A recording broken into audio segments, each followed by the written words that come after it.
Muy buenas tardes tengan todos ustedes, distinguidas compañeras Marcela Ortega, Marcela Torres, María del Pilar Ortega y Angélica de la Peña. Me da mucho gusto saludarlas y gracias por la invitación que me hacen a participar en este foro. Desde aquí quiero saludar a mi maestro, el doctor Moisés Moreno. Muchas gracias por estar aquí. Y con él, por supuesto, un saludo muy afectuoso a todos los estudiosos, a todos los académicos que se encuentran en este recinto, y también el reconocimiento a los subprocuradores que están aquí, al subprocurador José Guadalupe Medina. Muchas gracias por estar aquí con nosotros también, a los expertos de los Estados Unidos, así como de Colombia y de Guatemala que están con nosotros. Muchísimas gracias por transmitirnos la experiencia que ustedes han venido adquiriendo en la materia. Gracias por la generosidad de su tiempo y permitirnos estar aquí ahora con nosotros. Y también destaco la presencia del juez Oscar Torres, que está aquí, es un juez especializado en la materia, que es una materia, por supuesto, prácticamente de nueva creación y que la estamos ejerciendo en nuestro país. Destacar la presencia del procurador Ardonay Carrión de Baja California Sur, que se encuentra también aquí con nosotros, y de todos y cada uno de los representantes de las distintas entidades federativas que vienen de las diferentes procuradurías y de las fiscalías del país, así como de los servidores públicos y funcionarios de las dependencias del Poder Judicial de la Federación, así como de la Procuraduría General de la República. Esta es una oportunidad muy importante que tenemos quienes de alguna manera nos hemos formado en el ámbito del derecho y en el reconocimiento de los principios universales del derecho y de las reglas del procedimiento. Siempre tenemos una gran preocupación: cómo generar certidumbre para los intérpretes, cómo generar herramientas para cumplir los objetivos. ¿Cuáles son los objetivos cuando creamos una ley desde la visión legislativa? ¿Qué queremos con ello? Primero, en el caso de México, cumplir los protocolos que son compromisos internacionales bajo el principio Pacta Sunt Servanda, en donde México afortunadamente está poniéndose al día en materias tan relevantes como las leyes especializadas que se han creado, la ley de operaciones con recursos de procedencia ilícita, esta ley de extinción de dominio, leyes que incluso nos hacen falta, como leyes para poder sancionar adecuadamente a las personas jurídicas cuando a su través se cometen delitos de carácter patrimonial u otro tipo de delitos, como es el tema del blanqueo de capitales, etcétera, etcétera. Este es un panorama genérico que nos permite el día de hoy, sin duda alguna, tener conocimientos adicionales de los expertos que van a exponer en unos momentos más. Pero quisiera compartir algunas reflexiones breves con ustedes. Una de ellas es que cuando se crea esta norma, esta ley, a partir de la norma constitucional y su ley reglamentaria, en la norma se establecen solamente 5 supuestos para la posibilidad de la extinción de dominio. A partir de esta ley se determina que quien debe aplicar la norma especializada es un juez del orden civil. Con el paso del tiempo nos damos cuenta que era importante incorporar, como lo hicieron en Colombia y en otros países en su momento, la extinción de dominio, bueno, para el delito de enriquecimiento ilícito, un delito en cuyo caso sabemos muy bien que el sujeto activo es un sujeto cualificado o calificado de acuerdo a la doctrina y que solamente debe tener ciertas características, como es el hecho de ser un servidor público y a través de su actividad como tal, prevalecerse de la misma con el ánimo de generar un enriquecimiento que es de carácter ilícito. Esta norma se incorpora en mayo del 2015 y tenemos, bueno, ya un panorama un poco más completo, pero no acabado.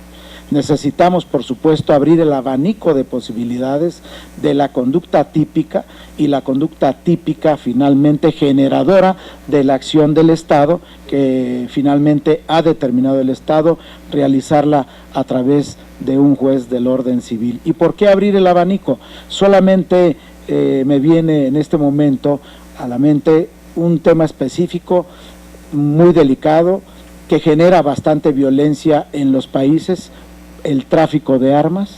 y el tráfico de armas no aparece en el catálogo de los tipos penales o de los modelos hipotéticos o modelos delictivos que nosotros debemos incorporar a la figura que genere la acción en consecuencia de la extinción de dominio. Es evidente que nos queda claro cuáles son las posibilidades de la conducta que el propio legislador ha creado, y en este sentido procura no solamente incorporar dentro de las posibilidades de acción aquellas que tienen que ver con el instrumento, el objeto, el producto del delito, los bienes utilizados, los bienes de terceros o incluso los bienes que, estando a nombre de otro, están bajo el dominio de una tercera persona que los usa, los abusa y los disfruta bajo el principio del derecho romano, como si se tratara precisamente del dueño o del propietario. ¿Qué requerimos hacer? Sin duda alguna, desde mi punto de vista, la armonización del corpus juris en esta materia. Si no generamos un principio que permita lo que planteaba nuestra querida senadora que hoy organiza este evento, que es un cuerpo de análisis de investigación para armonizar el corpus juris, vamos a tener problemas de aplicación de la norma. Creo que en esto se basa fundamentalmente esta base referencial de los casos en donde en México tenemos la aplicación en muy pocos de ellos, y en el caso de Colombia, por supuesto, y de otros países, Estados Unidos y otros países, Panamá, Guatemala, etcétera, pues ya tienen realmente pues una gran experiencia y lo están aplicando con una agilidad muy importante, logrando con ello, por supuesto, pegar donde se debe dar en el tema financiero de las organizaciones criminales. Esa es la finalidad de este tipo de normas que podemos considerar como normas emergentes, pero que muchas veces esa urgencia o emergencia de crear normas nos lleva definitivamente a la disonancia que existe entre las diferentes regulaciones que se deben aplicar y consecuentemente a los conflictos de normas, porque la extinción de dominio la llevamos en este momento muy ligada primero a una determinación sobre la comprobación del cuerpo del delito, a la comprobación del delito mismo,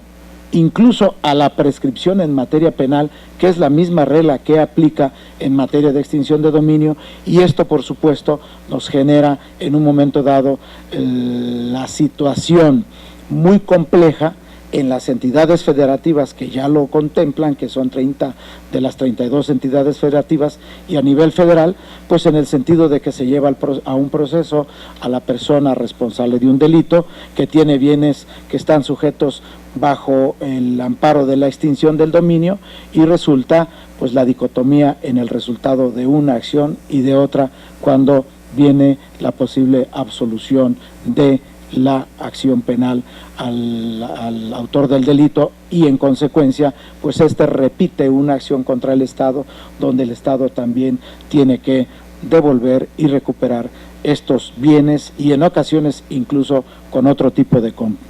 consecuencias. Aquí se ha dicho si esta acción es una acción de naturaleza civil, es una acción de naturaleza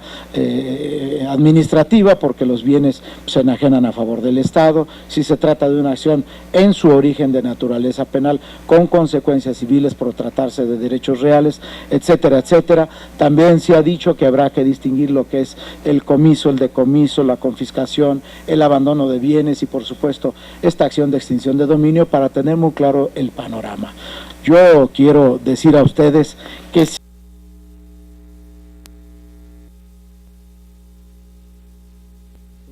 pendiente, y por eso por supuesto tomamos la palabra, porque en tanto que Guatemala, que contempla aproximadamente 40 delitos para la extinción de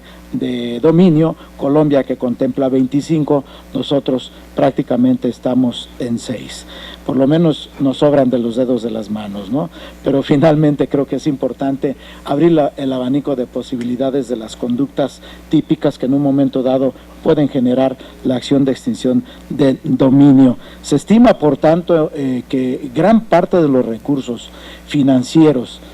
que soportan las actividades delincuenciales en el ámbito internacional permean aproximadamente en el 78% de las actividades delictivas y por lo tanto, pues sí es muy necesario reforzar en leyes secundarias o saber cómo podemos ampliar nosotros esta posibilidad. Quiero atreverme a decir que de origen tenemos una falla y tenemos un error en el ámbito legislativo y lo digo asumiendo, por supuesto, las consecuencias. Nosotros caemos mucho en la tentación de pretender legislar en la Constitución normas que corresponden a las disposiciones secundarias o reglamentarias. Me parece que de origen hemos cometido el error de colocar en la Constitución la extinción de dominio muy limitada para cierto tipo de delitos y luego encontramos un problema ya de procedimiento para armonizar las normas en el futuro y entonces esta situación, por supuesto, hace mucho más complejo la armonización de las reglas del juego. Lo importante es decir y destacar que el día de hoy estuvimos aquí presentes las fuerzas políticas más importantes en el Senado, que tenemos una gran voluntad y hay conciencia sobre este problema y sobre todo reconocer y destacar la presencia de todos y cada uno de ustedes, porque cada uno de ustedes aquí, por supuesto, tienen algo que aportar, tienen su experiencia por aportar y porque además es sumamente importante ligar este tipo de leyes que se están buscando promover, armonizar y regular, porque reconocemos que no hay leyes perfectas, que todas son perfectibles, pero sí tenemos un deber de ponerle la velocidad adecuada para evitar que las autoridades que tienen que aplicar estas normas eviten ser severamente cuestionadas, porque también debemos reconocer muchas veces no es la responsabilidad de la autoridad que tiene que aplicar la norma. Muchas veces la norma lleva el problema de interpretación y el conflicto de normas desde su origen. Espero entonces que sea para bien este foro y que tengan muy buen día.